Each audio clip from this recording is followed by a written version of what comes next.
কি দারুণ গন্ধ বেরিয়েছে, আমার কিন্তু খুব খিদে পেয়ে গেছে। সে কি মোহর, তোমার প্লেটটা কোথায়?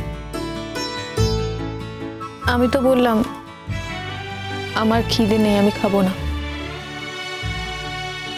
মোহর, আমি বলছি যে আগে বলছিলে কিন্তু একজন যখন কষ্ট করে হাতে করে খাবারটা নিয়ে এসছে তখন এটা বলা কি ঠিক? উনি তো আপনাদের জন্য খাবার এনেছেন। বাবু, ওখানে না ওই 4খানা প্যাকেট আছে। মানে হ্যাঁ, আপনি কি বলতে চাইছেন একটু বলুন। মানে 4টে প্যাকেট আমি একা খাবো? না, আমার পেটটা ভাড়া করা নয়, মানে 4টে প্যাকেট আমরা 4 জনে মিলে খাই। আসুন প্লিজ। আমি এখন খাবো না স্যার। নিজেকে ছোট করো না মোহর। তুমি যে কাজটা করছো তাতে আর কেউ ছোট হচ্ছে না, তুমি ছোট হচ্ছ, আর আমার সেটা দেখতে ভালো লাগছে না।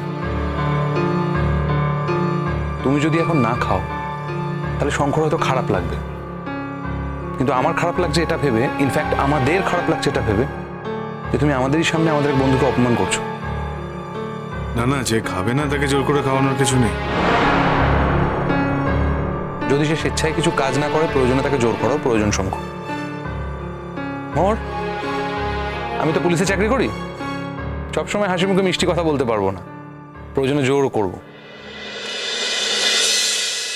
নিজের ডিশটা নাও। আর একটা ছোট্ট সাজেশন মোহর, এইসব ছোটখাটো ব্যাপারে নিজের ইগোকে মাথাচাড়া দিতে দিও না। আহির, এরকম করে কেন বলছো? মোহর তো খাবে। মোহর, নাও নিজের প্লেটটা নাও। মোহর, তোমার এটুকু বোঝা উচিত যে আমি আর শ্রেষ্ঠা খাবো বলে শঙ্কর খাবারটা নিয়ে আসিনি। শঙ্কর নিশ্চয়ই নোটিস করেছে যে তুমি ওখানে খাওনি, তাই শঙ্কর খাবারটা নিয়ে এসছে এখানে। ওটা স্টুডেন্টদের গ্যাদারিং ছিল, যদি এক্সট্রা খাবার থেকে থাকে শঙ্কর সেটা অন্য জায়গায় ব্যবস্থা করতে পারত। কিংবা খাবার যদি পার্টনারই হতো তাহলে অন্য কোনো স্টুডেন্টকে দিয়ে পাঠাতে পারতো, সেক্ষেত্রে ব্যাপারটা অন্যরকম হতো। এখানে শঙ্কর নিজে এসছে খাবারটা দিতে, তার মানে শঙ্কর কোথাও কনসার্ন আছে তোমার না খাওয়া নিয়ে। এইসব ব্যাপারগুলোকে গুরুত্ব দেওয়া উচিত আমার মনে হয় এই ব্যাপারগুলো তোমার গুরুত্ব দেওয়া উচিত। এগুলোকে এতটা অবহেলা করো না, তাহলে হয়তো ভবিষ্যতে সমস্যা তোমারই হবে। না, ওরকম কোনো ব্যাপার না। আসলে অনেক খাবার ছিল, অনেক খাবার বেঁচে গেছিল, তো সেই জন্য আর কি। অনেক খাবার বেঁচে গিয়েছিল? আচ্ছা, তাহলে অন্য কাউকে দিয়ে দিলেন না কেন?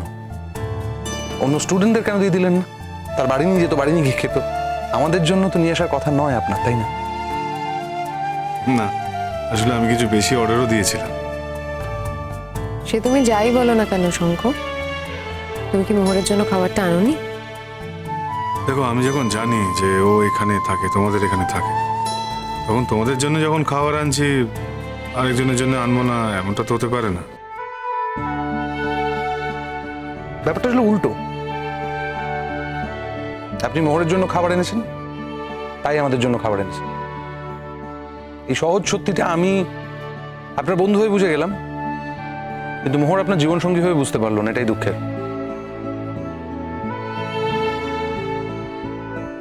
মোহর, আমার মনে হয় তুমি দাঁড়িয়ে সময় নষ্ট করছো এবং আমার প্রচন্ড খিদে পেয়েছে। তুমি একটা ডিশ নাও, কারণ তুমি না খেলে আমরা কিন্তু কেউ খাবো না। খাচ্ছি sir. That's like a good girl. That's like Mohor.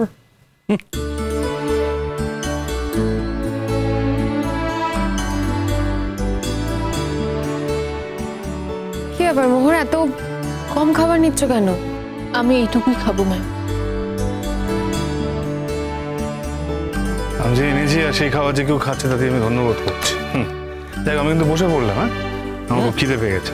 আমি একবারও কিন্তু সে কথা বলি না। হ্যাঁ, সে কথা কি আর বলতে হয়? সব কথা বলতে হয় না, নিজে নিজে বুঝিয়ে যায় সবাই। দারুণ গন্ধ বেরিয়েছে, আগে একটু টেস্ট করি আমি। বিউটিফুল। তারপর আপনার বন্ধুর কি খবর? যে কোনো দিন এক্সপায়ার করে যেতে পারে। তুমি কি এখনো ওখানে থাকছো নাকি শঙ্খ? হ্যাঁ, এখন তো অলমোস্ট কোমায় আছে। মাঝে মধ্যে কথা বলে অবশ্য। বেশিরভাগ সময়টাই আচ্ছন্ন থাকে। নার্সরা রয়েছে, আমি মাঝে মধ্যে যাই। আর বলা আছে এমার্জেন্সি কোনো খবর যদি আসে আমাকে অবশ্যই জানা। আপনি বাইরে কবে যাচ্ছেন?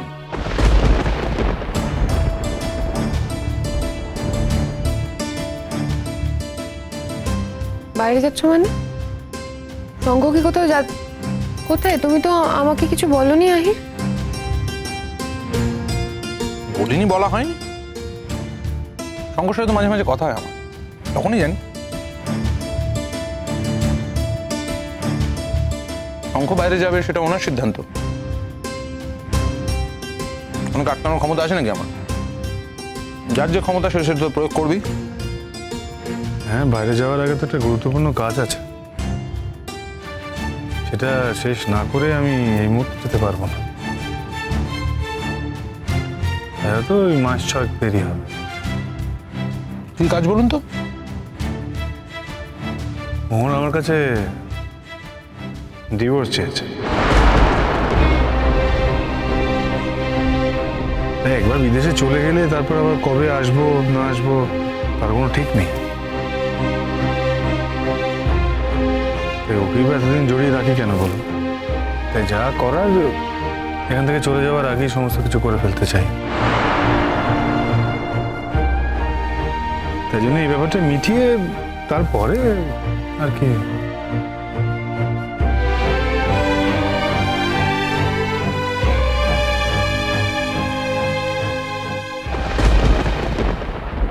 কোনো ফোন ফেরত দেওয়া হবে না। চিৎকার করে কোনো লাভ নেই, কারণ যেখান দিয়ে যাচ্ছ কেউ তোমার চিৎকার শুনবে না। মাথায় রাখো এটা একটা অফ রুট, আর আমরা একটা ভেড়ির পাশ দিয়ে যাচ্ছি। কোথায় কোথায় নিয়ে যাচ্ছেন আমাকে? হ্যাঁ, আপাতত আমার অন্য একটা বাড়ি আছে সেখানে। মানে মানে ওই খুব সহজ একটা কথা, তোমাকে কিডন্যাপ করা হয়েছে, তোমার স্বামী তোমাকে কিডন্যাপ করেছে। আচ্ছা, খবরের কাগজে কখনো এরকম খবর পড়েছো যে স্বামী স্ত্রীকে কিডন্যাপ করেছে?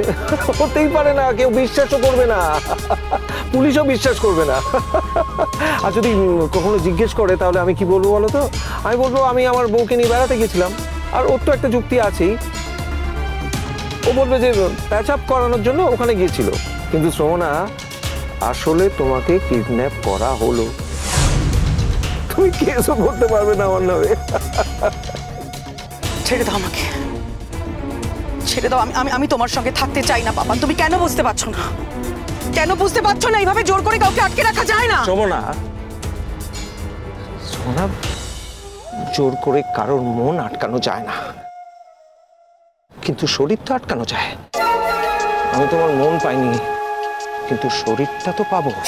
ডোন্ট শাউট, একদম চিৎকার করবে না তুমি। কি মনে করেছে পরাগ বোস?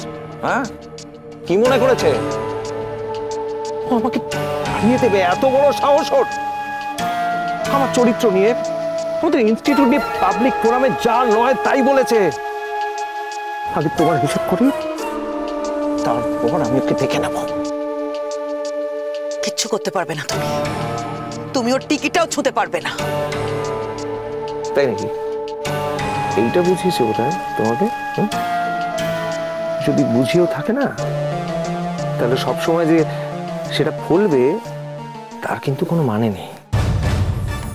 তোমাকে ভুল বুঝিয়েছে ও। শোনো, আমি জানি প্রেমিকার সামনে সবাই না কলারটা একটু তুলতে চায়। ও হয়তো কলার তোলার জন্য এই সমস্ত বলেছে তোমাকে, কিন্তু আমি বা ছেড়ে দেবো কেন? আমি তো কলার নামিয়ে রাখবো না, আমিও তো আমার কলারটা তুলবো। কারণ কোনো অংশে ওর চেয়ে আমার ক্ষমতা কম নয়, আমার পোটেনশিয়াল অনেক বেশি। শোনো শ্রমণা, তুমি এমন কোনো মেয়ে নও যার জন্য আমি এত কিছু করব। তুমি আমার এমন জায়গায় আঘাত দিয়েছো না, তুমি আমার পরিবারকে অপমান করেছো, আমাদের ব্যবসায় হাত দিয়েছো, তোমরা দুজনে মিলে করেছো এটা। আমাদের ইনস্টিটিউটে স্টুডেন্টরা ভর্তি হওয়ার আগে এখন দুবার ভাববে। তুমি ব্যক্তিগতভাবে আমাকে অপমান করেছো, আমাদের ভালো থাকার কোনো রাস্তা তুমি খোলা রাখোনি, আমার স্ত্রী হয়ে অন্য একজনের সঙ্গে ফষ্টি নষ্টি করেছো, তার সঙ্গে এক বাড়িতে থেকেছো। তোমাকে কি শাসন করেও কোনো লাভ হয়নি, এতগুলো অপরাধ করেছো তুমি। আর ওই মোহর সবকিছুর হোতা, ওকেও আমি দেখে নেবো, ও আমার লিস্টে আছে, ও আমার টার্গেট। আগে দাঁড়াও, তোমার ব্যবস্থা করি, তোমায় একটু বুঝিয়ে দিই, তোমার জীবদ্দশায় তুমি আর পরাগকে দেখতে পাবে না, বুঝতে পেরেছো?